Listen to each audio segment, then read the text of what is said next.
ব্যক্তিগতভাবে রেজবি জায়গা রাজবি মালিক। 1 বছর 1.5 বছর আগে ওনার ছোট ভাই হাসান তারিক চৌধুরী উনি আমাদেরকে বলছেন যে বাসা বিল্ডিংটা এখন ওনার মালিকানায়, এখন যেন আমরা ওনাকে ভাড়া দিয়ে চলি।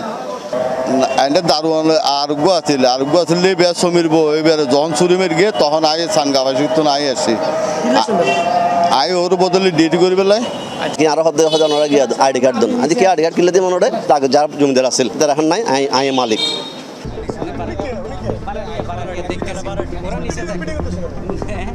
দর্শক ওনারা যে বাড়িও দেখতে লাগুন এই বাড়িও লইরে দুই ভাইয়ের মধ্যে চলের দ্বন্দ্ব। আর দেশত প্রচলিত কান প্রথা অনুযায়ী যারা দেশের বাইরে প্রবাসত তাহে তার বেশিরভাগ মানুষ জায়গা সম্পত্তি কিনি বেললাই কিংবা সাইসিতি লাহি বেললাই নিজের মার ফেডার ভাই অথবা বৌর ভাই নয়তো হাসর হনর নিকট আত্মীয় স্বজনের উদ্দি নির্ভর করে এবং দেশত মাথা গুজার ঠাই একখান ঘর বানা বেলাইও অধিকাংশ ক্ষেত্রে এইভাবে আরেকজনের উদ্দি নির্ভর হইরে বহু প্রবাসী ধৈর্য সীমার বাইরেও হস্ত সহ্য করে।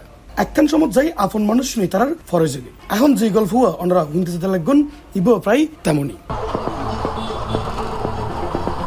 নগরীর ডিসি রোড পশ্চিম বাকলিয়ত অবস্থিত এই ভবনত পুলিশ ভাড়াটিয়া এবং জমিদারের মধ্যে চলের দ্বন্দ্ব। কি লই দ্বন্দ্ব চলের চলন আরো একখানা সাহিয়ায়।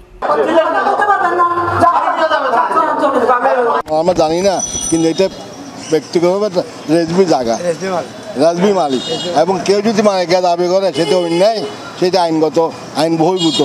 আমরা এটা আপত্তি জানাইতেছি। আমার এখানে সবগুলো ডকুমেন্ট সবগুলো পাঠাচ্ছে রেজবি আমার কাছে, বুঝছেন? সব ডকুমেন্টগুলো আছে রেজবির এখানে আমার পাঠাইছে। এক্ষুনি আবার টেলিফোন করছে এই ব্যাপারে একটু এখানে আসার জন্য। আমরা তো জানি না, আমরা বাসা বসেছিলাম তো রেজবি বারবার টেলিফোন করে আমারে বললো যে ভাইয়া একটু আপনার যান, আমি এরকম শুনতেছি, এখন ওরা ওখানে একটু গিয়ে দেখেন। তো ওই কারণে আমরা এখানে আসছি, বুঝছেন? উনি আমাদের এখানে এলাকার মুরব্বী সভাপতি, কারণ ওনাকে সহ ডেকে নিয়ে আসছি আর কি। আমি গত বছর প্রায় 1 বছর 1.5 বছর আগে ওনার ছোট ভাই হাসান তারিক চৌধুরী উনি আমাদেরকে বলছেন যে বাসা বিল্ডিংটা এখন ওনার মালিকানায়, এখন যেন আমরা ওনাকে ভাড়া দিয়ে চলি। তো আমরা বলছি ঠিক আছে, মালিকানা তো আপনি হতে পারেন, সেক্ষেত্রে আপনাকে যেটা করতে হবে আমাদের পুরন ভাড়ার মালিক যিনি আছে ওনাকে বলতে হবে যে ভাড়া ওনাকে দিতে পারবেন, মালিকানা ওনার কাছে। তো আমরা রিজভি সাহেবের সাথে যোগাযোগ করলাম। রিজভি সাহেব বলছে না, এটা ফ্রড হয়েছে, উনি মালিক না, হ্যাঁ উনি ফ্রড করে এগুলো দলিল করেছেন। ভাড়া নিয়েছি রেজবি সাহেব থেকে আজকে রেগুলার আমরা ভাড়া দিয়ে আসছি, আমাদের কোনো ভাড়া বাকি কিছু নাই। এখন আজকে গত বছর একবার এই তারেক সাহেব ওনার ভাই রেজবি সাহেবের ভাই উনি আমাদেরকে বলছে যে আমি মালিক, তোমরা আমাকে ভাড়া দিতে হবে। আরো ওনারা গিয়ে আইডি কার্ড দেন আজ কি আইডি কার্ড কিনলে দিয়ে মনে তাকে যার জমিদার আছে তার এখন নাই আই মালিক।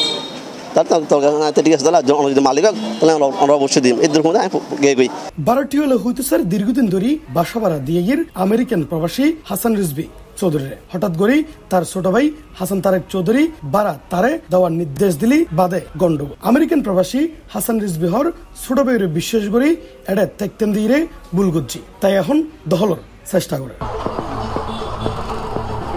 তবে হাসান রিজভি চৌধুরী আমেরিকার তাহান অবস্থায় কিভাবে তার জায়গা ঘর ছোট ভাইয়ের নামে হেবাদলিল গড়ে দিয়ে বলে দাবি করে ছোট ভাই হাসান তারেক চৌধুরী ইয়ান এখন $1 মিলিয়ন প্রশ্নই দাঁড়িয়ে। অপরমিকে প্রবাসী হাসান রিজভি যখন জানিত পারে তিনি তার জায়গা ও ঘর ভাইয়ের নামে হেবা করে দিয়ে তখন দ্রুত বাংলাদেশত আইরে ভাইয়ের বিরুদ্ধে মামলা করিয়ে আইনের আশ্রয় লয় বলে জানাই তিনি। জাল দলিলের মাধ্যমে আমার সম্পত্তি আত্মসাতের বিষয়ে আমি অবগত হয়ে হাসান তারিক চৌধুরীর বিরুদ্ধে ফৌজদারি মামলা দায়ের করিলে জাল দলিল তৈরির বিষয়টি সিআইডি ফরেন্সিক মতামতে প্রমাণ হওয়ায় আসামি হাসান তারিক দীর্ঘদিন কারাভোগ করার পর জামিনে মুক্ত হয়ে আমার দারোয়ানকে চুরিকাহত সহ ভাড়াটিয়াদেরকে পানি বন্ধ করে দিয়ে জিম্মি করিয়া রেখেছে। আমি দেশে গেলে আমাকে প্রাণনাশের প্রতিনিয়ত হুমকি প্রদান করিতেছে। আমি দেশের আইনশৃঙ্খলা বাহিনী সহ সকল সুশীল সমাজের নিকট আসামি হাসান তারিকের চৌধুরীর বিরুদ্ধে ব্যবস্থা গ্রহণের জন্য জোর দাবি জানাচ্ছি। আইনুর আশ্রয় লইরে অবশেষে তার ঘর বাড়ি জায়গা নিজ নামে আনো তিনি। তবে এর মধ্যে জানিত পারে মাঝখানে ঘটে গিয়ে আরেক কাণ্ড। উক্ত জায়গা জিম্মাই রাহিরে তার ছোট ভাই নগরের জিসির মোড় অবস্থিত আইএফআইসি ব্যাংকর জিসির মোড় শাখাতুন লেফেলিয়ে 1,20,00,000 লোন।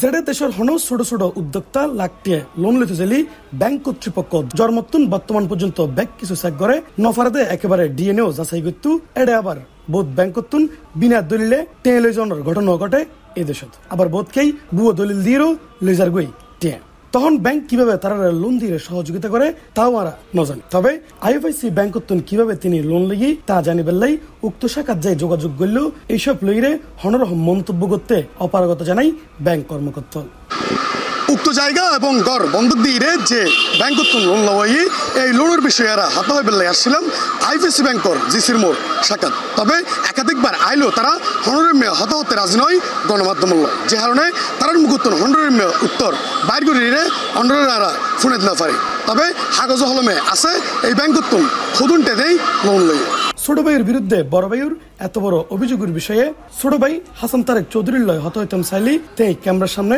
নয় এবং তার পরিবারের লোকজন রীতিমতো উল্টো প্রশ্ন করিবে আর তারার এইসব লইরে হনরের মেয়ে নিউজ করানো যাবে বলিও হুঁশিয়ারি দেয়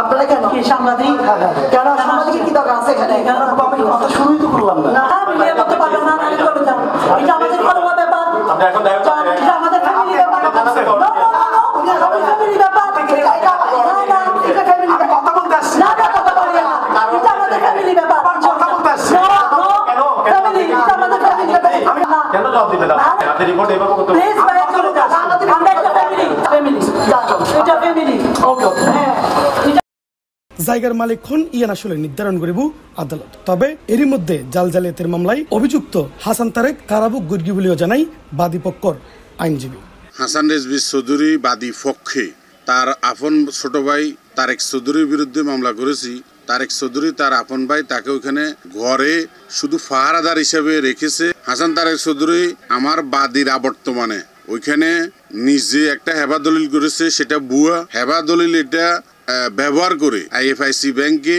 একটা লোন নিছে 1,20,00,000 টাকা সেটার বর্তমান ভ্যালু 3 কোটি টাকার উপরে ওরা ওর বিরুদ্ধে মামলা করছে আর হাসান রেজভী চৌধুরীর পক্ষে আমি একটা মামলা করেছি সিভিল মামলা অন্য লয়ার করেছে হাসান রেজভী চৌধুরীর পক্ষে যে মামলাটা আমি করেছি সে এটা জালিয়াতির মামলা 67, 68, 71, 406, 420 এই মামলা সে প্রায় 3 মাসের ঊর্ধ্বকাল হাজতবাস জেল খেটেছে এবং মহামান্য হাইকোর্ট থেকে সে জামিনে পেয়েছে এলাকাবাসী উক্ত বাড়ির ভাড়াটিয়ে এবং বাদী পক্ষের দাবি সুষ্ঠু তদন্তের মাধ্যমে উক্ত ঘটনার একখান সুষ্ঠু সমাধান হোক আর শান্তি শৃঙ্খলা বজায় থাকুক।